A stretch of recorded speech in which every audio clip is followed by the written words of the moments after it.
The following program was provided by an independent producer solely responsible for its content. The opinions expressed do not necessarily represent the views of this station, its staff, board of directors, or underwriters.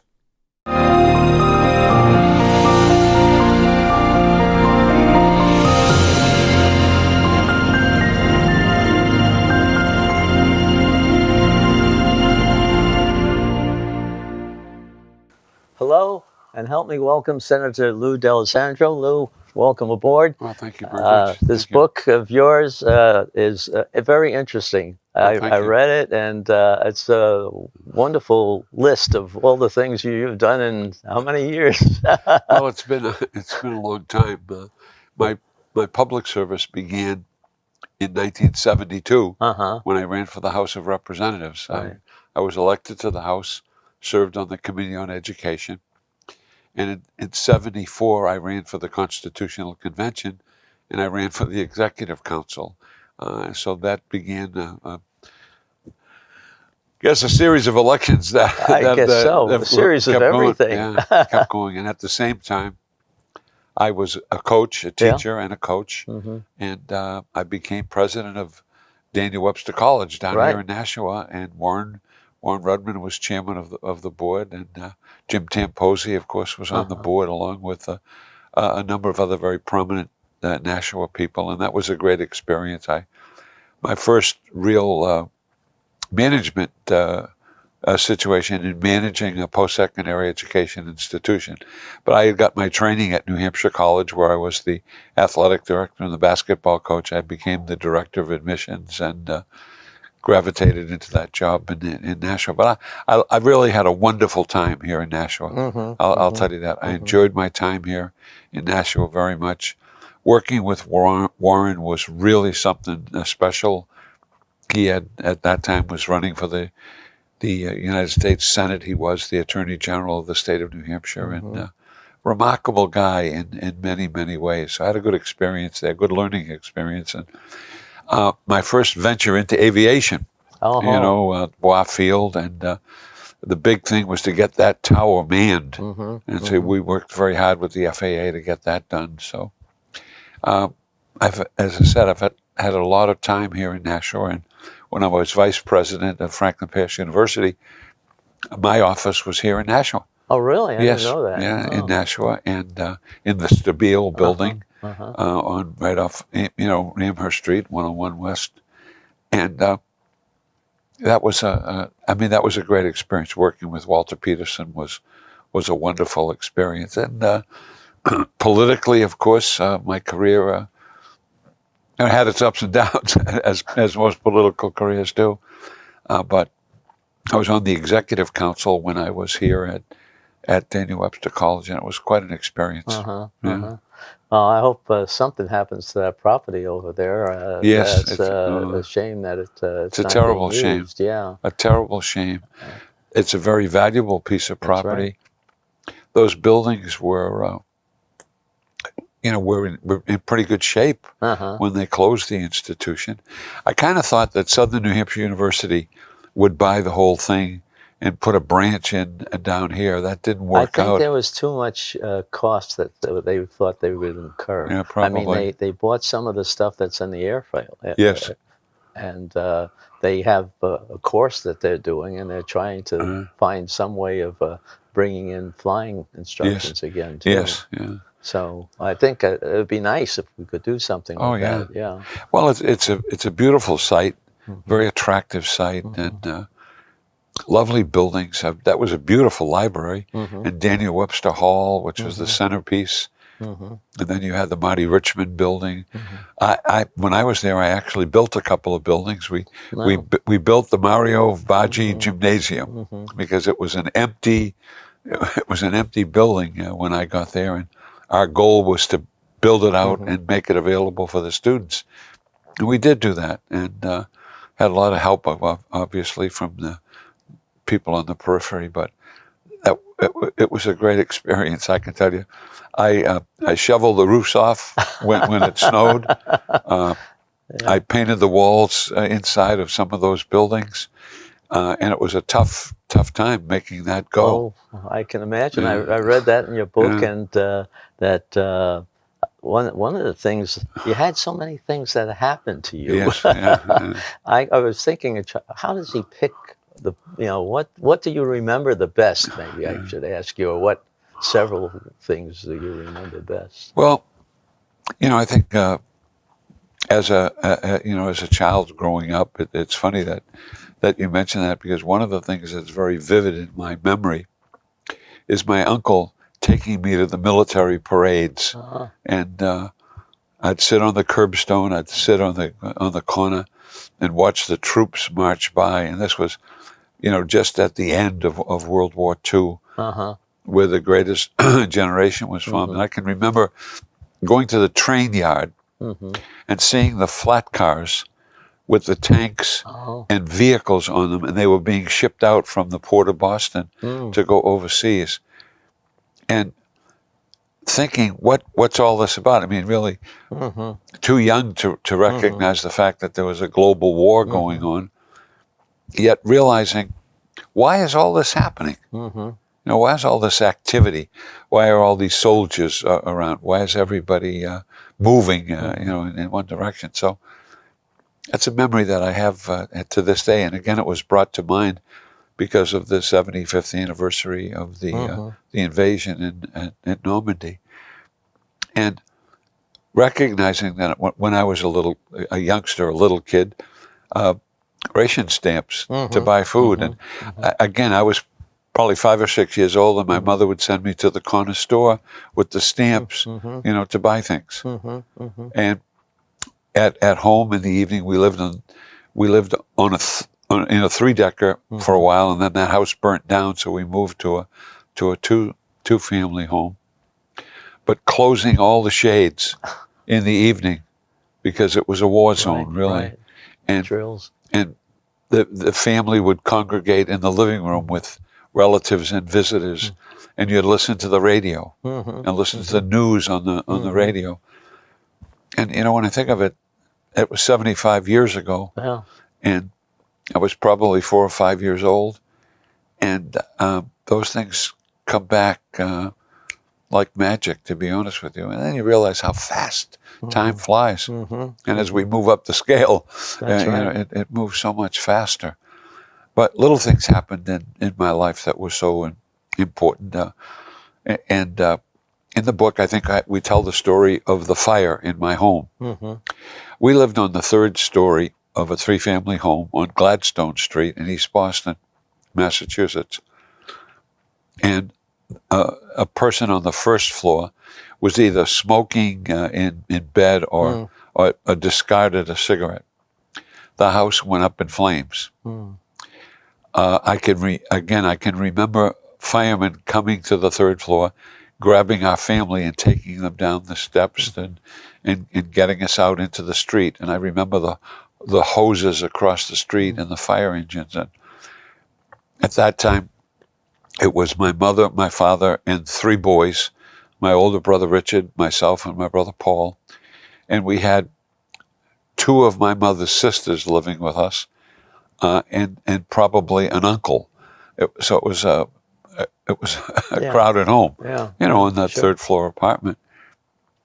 But we all got out safely, and the house burnt to the ground, and we lost everything. Think of that in terms of a catastrophe, like things are going on in the country in the Midwest because of the floods. But we had no clothes. We had no place to go. My dad was in the plumbing and heating business. He lost all of his tools. So we had to start from scratch with absolutely nothing. We were placed in different homes because no one could take all of us. My older brother went here, I went here, my younger brother went here, and the family went this way. Then my dad bought another home on Barnes Avenue, and the family all came back together, but there wasn't any room. So the great adventure was a dormer was put on the house. And I had an uncle who was a carpenter, and he built the dormer. And the dormer was to create bedrooms on the the second floor was extended out. I see. So we had 2 or 3 bedrooms that were created for my aunt, my uncle, and my brother Richard, my brother Paul, and myself, because there were 2 bedrooms downstairs, and my mother and father had one, and I think my grandmother was living with us at the time. So it was it was an interesting experience. Yeah. And when you think of it, in today's world, the families don't get together like that. Unfortunately. Very unfortunately. But it was a real base upon which to start. And, from another context, we went to St. Lazarus Grammar School. And we would walk to St. Lazarus on the roadbed of the old narrow gauge railroad, which now is the MTA. So we would walk down that roadbed, and we would walk across town, really, to St. Lazarus School. St. Lazarus was run by the Samaskin Fathers and the Sisters of St. Joseph, which was the local diocesan order. But it was very interesting, and I just found this out as later time went on. The Samaskins were from Italy, so the church wasn't part of the diocese. The church was owned by the Italian order and maintained by the Italian order. So when they started closing all of these churches around the greater Boston area, they couldn't close that one because they didn't own it. So again, a great experience. But one of the I guess the most interesting is who thought that these Italian American kids from a big family were ever going to succeed? Right. And everybody thought we were going to be at the end of our game, maybe graduate from the 8th grade or something of that nature. But had a strong mother, a strong father, and was able to progress. And education played a pretty significant role in that. And sports played a big part. Sports played a very big role in my life. Yes, I had an older brother who was a magnificent athlete. He set the stage. I followed him, and I had a younger brother that followed me, and another brother that followed him, and we were successful. We were successful. But I think one of the reasons that we were successful was because we were tough, and you had to battle it out because people had no belief in you. Both. But you had belief in yourself. Yeah, belief in yourself. And from an intellectual standpoint, many people said, "Oh, they're not going any place. They're not moving in the right direction." But yeah, we fooled them. And one of my aunts said that to me in later life. Boy, we thought you were going to go wayward. But, it's nice you said. Well, and it didn't turn out that way. And as I said, I've been very fortunate. Many people have played a significant role in my life. But as you say, athletics played a significant role. I was able to attend a prep school, Worcester Academy. It was a scholarship situation. I worked in the kitchen. I washed dishes. And of course, I played with some very outstanding players. And as a result of that, I got a scholarship to go to college, and everything worked out. But the thing that people don't realize is the prejudicial nature of the world as you were growing up. I mean, we're at a point in our lives where we say, "Gee, that's all gone," and so forth and so on. But it wasn't gone when I was growing up. And I think of the situation, the racist situation in Boston and so forth. But the prejudice against the Italian American kids who were considered a little bit less than right, and you fought through those things and overcame those things, and I think they made you a stronger person. And you could have gone one way or the other, because some people are affected by that and they turn to aberrant behavior. Other people learn from it and make themselves better and work harder. And I was the beneficiary of a lot of people who were really helpful and cared about my well-being. And my mother passed away when I was very, very young, and went through a difficult time after that, but it is what it is. Well, I noticed one thing that you sort of said in the book was that you think the morality is changing. Yes. And could you say something about that? I mean, because I think I understood what you meant, but I wasn't sure. Well, I think the whole world is different today, as we've said, or I've said it, and I repeat that quite often. But the morality in this context, the person gave you their word in those days; they stood by it. It was a moral issue, and you could take it to the bank. I don't think you can do that today. I think there's a little bit of a problem there. When a person said they were going to help you, they meant it. Right. They were concerned. They were going to help you, and they were there when they were there to help you. When you needed something, you could go to a person and ask, and they would either tell you they could do it or they couldn't do it. You could trust people. You could trust people. I think the biggest thing that's missing today, and again, in my opinion, is that level of trust. And I've seen that dissipate as my life has gone on. Yeah, I think I know what you mean. I've seen some of that up there in Concord. Well, in Concord, it really it shows. It does. When I first started in this business, Walter Peterson was the governor. There wasn't a more honorable man in the country, really. He was honorable, he was caring, he tried to help everybody. If Walter gave you his word, take it to the bank. And I really grew under his tenure and under his leadership. When I was president of Daniel Webster, he became president of Franklin Pierce. So we had a relationship, and that went back to the politics of the early 70s when Walter was governor, and when he lost in the primary to Mel Thompson. He started another career in education, and as I said, we had a good relationship, a really good relationship. He liked sports. I was a coach. He came to our games, and we had a common bond. You did bring up several examples of people you could trust throughout the book, and they helped. They were there for you. Right, they were there, and you know, one person who was really there for me was Governor Hugh Gallen. I was on the council when he became governor. Served 2 years on the executive council. Ended my term there, and then I ran for governor. Ran in a very interesting race with John Sununu, Robert Monier, myself, and a cast of thousands. And it was... well, that was sort of a turning time for you, too. Yeah, right. That's when you became a Democrat. Yeah, I learned a lot of lessons at that time. You said that the Republicans went too far to the right. Yes. Okay. Yeah.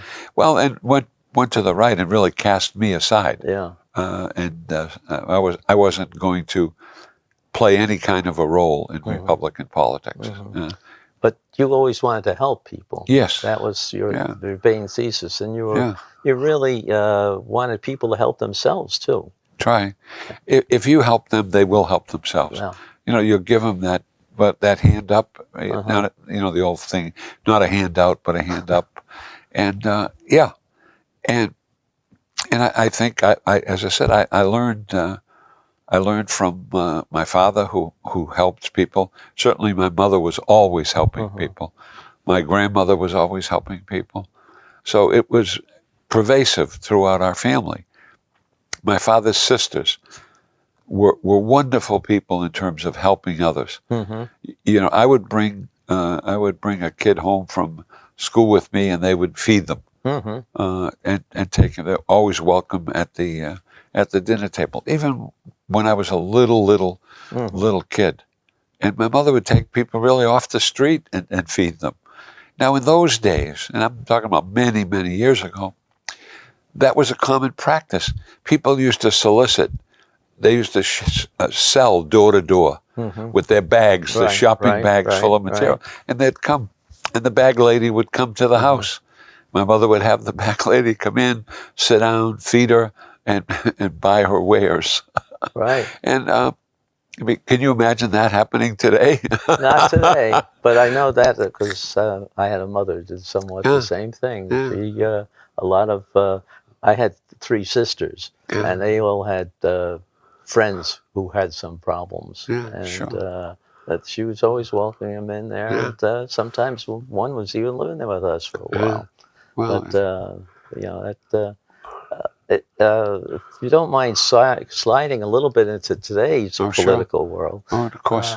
you have now the Democrats that have some people going a little further left Yes. than you Yeah. like. Yeah. I think so. And Yeah. how do you feel about that? Well, I think it's something that I have to deal with. I'm a moderate, Uh-huh. a centrist, and I think they are going too far to the left. Yeah. There's no question in my mind. And you know, you can't give everything away. That's right. People have to earn it. Mm-hmm. So Mm-hmm. if you go this far to the left and you go this far to the right, there's nobody left in the middle. And I think that's the space that I occupy Yeah, at this yeah. point. And I try to bring people together. You know, try to bring them to the middle. But that's not easy in today's world. No. Because I think people have not grown up in the system. Mm-hmm. You know, they haven't gone through the chairs. Mm-hmm. And they want to be president. What's the first job you want? President. well, what about labor? What about this? What about this? What about this? Okay, you want to be general of the army. Well, can't you be a private first? Yeah. You know, and work. Yeah. So I think there's an imperative. They're so impetuous, and that's a problem because no one wants to go through the learning curve. Is it their desire to help people, or is it the desire to have the control over people? Well, that's what I always look at it as. Yeah. You know, I think New Hampshire is a state that likes to depend. That people like to have choice. They like to have ability to do things, but not being told what to do things all the time. Well, I think that in New Hampshire, people like to have an option. Yeah. And options present themselves. But in the new world, you know, it's my way or the highway. Mm-hmm. And that causes friction, Mm-hmm. causes the consternation that we see in our national legislature, and we see examples of it in our state legislature. Mm-hmm. But the idea of bringing people together to solve problems. Mm-hmm. When I was president of Daniel Webster, a woman by the name of Marion Lacker was my secretary. And Marion Lacker's mantra was, life is a series of problem-solving exercises. So the idea was to get to the problem and solve the problem. Right. And you do it in the best possible way you can. I think people are very impetuous. They want to take the easy route. And there is no easy route. No. Nothing is easy. No. Nothing is easy. Well, you're going to be playing a little role in trying to bring the two sides together. Well, I hope so. Because we're going to have an interesting June, I think, up there. I think so. We passed the budget in the Senate last night. House has passed its budget. We're going to go to conference. I've been talking with the governor. I've had interactions with the governor right through this whole process, understand where he's coming from. And I have great respect for him. He's a young man. I think he's a good family guy.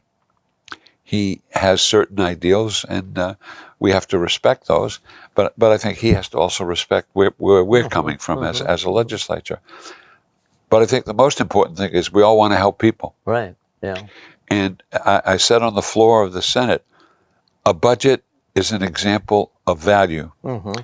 And the budget truly represents what we value, what our values are. Mm-hmm. And our values should be to make life better for those people around us. Right. And if that's our goal, and if that's a common goal, we can get there. But we better get there. Yeah. Well, I think that's where you have to have the discussions. Yes. A little bit here, a little bit there. Right, exactly. You know, what's the item that's movable? Right. You know, what's the base? You can never deviate from the base because the base makes it all worthwhile. But it's the fringe stuff that we can deal with. And in this particular budget, the The governor's very much against paid family leave. Okay. The House and the Senate are very much for stabilizing taxes, keeping them at the current rate. Two issues that have a dramatic effect on people. Well, we're going to have to come to an agreement here. Education, mental health, physical health, all of these things we're going to have to talk and make some decisions. Pretty quick too. I mean, we only have a week of real discussions. Well, right. It's going to be tough. We're going to meet on Monday and talk about committees of conference, talk about how they're going to be set up. We've got to have something done by the end of the month. Right. So, yeah. Right. And what happens if you don't have that? Then you fall into a default position, right? The default position is a continuing resolution. Right. And I think that's bad for everybody. Well, we just saw it a couple of years ago. Yes, bad for everybody. It didn't work at all. I've seen 2 continuing resolutions since I've been here. Benson had one, and Governor Hassan had one. Both very bad for the system. There have been others. I think Governor Gallen had one at one time, but not a good thing for the system. No, it didn't. I don't think it could. Can't run it. You just wasted time for those 3 or 4 months. You're wasting time. There isn't anybody that spends at a 1/12th level a month. It just doesn't happen. It just doesn't happen that way. And there are certain things that have to be done, certain moves that you have to make, and that's why a continuing resolution just doesn't work, in my opinion. Are you having enough support behind you? Well, that all like depends. You're the lone guy on the mountain. Well, you got to gather the support, right? You have to work at it. Yeah, you got to work at it every day, And no man is an island, and you got to work to bring people on board. But if the goal is the common good, we have a common purpose. And if you have a common purpose, you can all strive to make things better. Well, I hope so. I like to see people work together. Yes. I think that's one of the things that either party needs to work on. No question about that. Both parties. What are parties, really? I think that's another meaningless comment. Well, yes, but not the way people are soldiering up now. Well, I think people, for one reason or another, take a stand and say it's a party, but it isn't. Yeah. Senator, we had a very interesting talk. Thank you. Thanks. I hope I can get you back after I'd love to do everything. Sure, love to do it. Talk about how it worked out for you, okay? Absolutely. Very good. Great. Thank you very much. Thank you. Thank you. Pleasure. The preceding program was provided by an independent producer solely responsible for its content. The opinions expressed do not necessarily represent the views of this station, its staff, board of directors, or underwriters.